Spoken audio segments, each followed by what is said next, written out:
गुज़श्ता रात एक हाईरूफ जो है वो इस थदो नदी में बह गई। कितनी मुश्किलात का सामना करना पड़ रहा है। आप पत्थरों की वजह से जो है मुश्किलात पेश आ रही है। कश्ती जो है वो कहीं पर चल पा रही है। जो लाशें मिली हैं वो झाड़ियों के किनारे से मिली है, नदी किनारे झाड़ी के किनारे से खातून की लाश मिली। इलाका मकीन जो है उनका भी यही कहना है कि हो सकता है कि 3 से 4 अफराद लापता हों।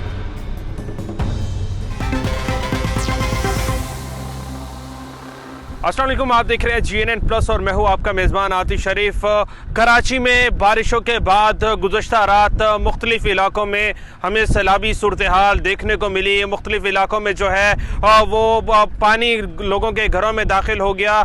कुछ जगहों पर जो है वो हादसा भी पेश आए। इस वक्त मैं गडाप टोन थदो नदी के मकाम पर मौजूद हूँ। ये थदो नदी है जो गडाप टोन में मौजूद थदो डैम से निकलती है और मलीर नदी की जानिब बहती है। गुज़श्ता रात एक हाईरूफ जो है वो इस थदो नदी में बह गई, जिसमें जो है बताया जा रहा है कि 4 से ज़्यादा अफराद मौजूद थे, जिनमें से 2 की लाशें निकाल ली गई हैं। मज़ीद अफराद की जो है वो इस वक्त तलाश जारी है। मेरे साथ इस वक्त ईदी के रज़ाकार मौजूद हैं जो उनकी तलाश कर रहे हैं, उनसे बात करेंगे।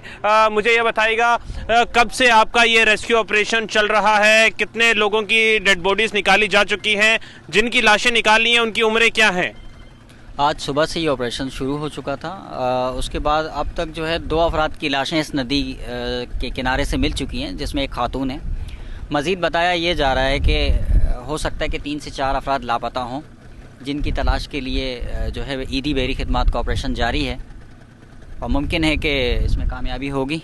देखते हैं अब कहाँ तक इसमें जो है मज़ीद हम काम कर सकते हैं। अच्छा अमीन, मुझे ये भी बताइएगा कि ये ऑपरेशन कब से जारी है, कितनी मुश्किलात का सामना करना पड़ रहा है आपको यहाँ पर ऑपरेशन करने में? देखिए ये नदी है, इसमें पत्थर हैं, पत्थरों की वजह से जो है मुश्किलात पेश आ रही है। कश्ती जो है वो कहीं पर चल पा रही है और कहीं पर जो है हमें हमारे ड्राइवर्स को जो है वो पानी में जाकर तलाश करना पड़ रहा है। कहीं झाड़ियों में हमें चेक करना पड़ रहा है, क्योंकि जो लाशें मिली हैं वो झाड़ियों के किनारे से मिली है, नदी किनारे झाड़ी के किनारे से खातून की लाश मिली और फिर दूसरी लाश जो है वो भी इसी तरीके से नदी के किनारे के झाड़ियों से ही मिली है। तो पानी कहीं पर कम है, कहीं पर ज़्यादा है।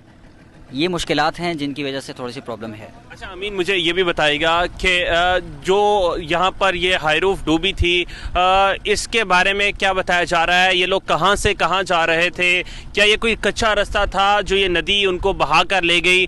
और इस नदी में पानी का बहाव कैसा देखने को मिल रहा है आपको?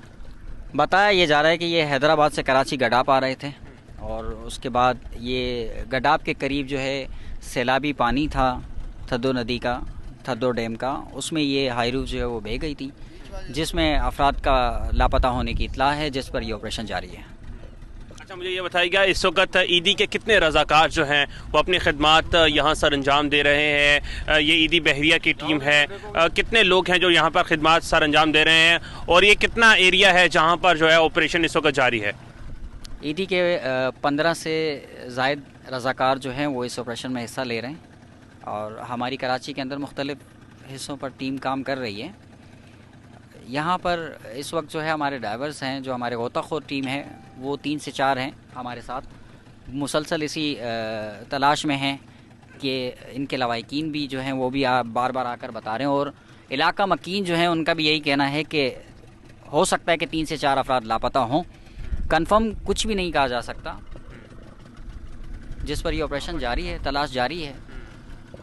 बिल्कुल जी, जिस तरह इन्होंने बात की, इस वक्त भी जो है जो गुमशुदा अफराद हैं उनकी तलाश जारी है। इस वक्त भी ईदी के जो गोताखोर हैं वो कश्तियों के ज़रिए इस नदी के अंदर ऑपरेशन कर रहे हैं। यहाँ पर क्योंकि गुज़श्ता रात बारिश के बाद जो है वो पानी का बहाव तेज़ हुआ, तो यहाँ पर ताहाल जो है वो इस वक्त ईदी के रज़ाकार ऑपरेशन कर रहे हैं, उनकी तलाश कर रहे हैं जो इस नदी में बह गए। अगर मैं साथ साथ बताता चलूँ तो जो इस नदी के अंदर बहने वाली जो गाड़ी थी हाईरूफ, उसको निकाल लिया गया है और 2 अफराद जिनमें एक खातून और एक मर्द है, उनकी लाशों को भी जो है वो निकाल लिया गया है। मज़ीद जो लोग हैं उनकी तलाश की जारी है। इसी स्टोरी का अपने मेज़बान आतिफ शरीफ को दीजिएगा इजाज़त। मिलते हैं किसी नई स्टोरी में, तब तक के लिए अल्लाह निगहबान।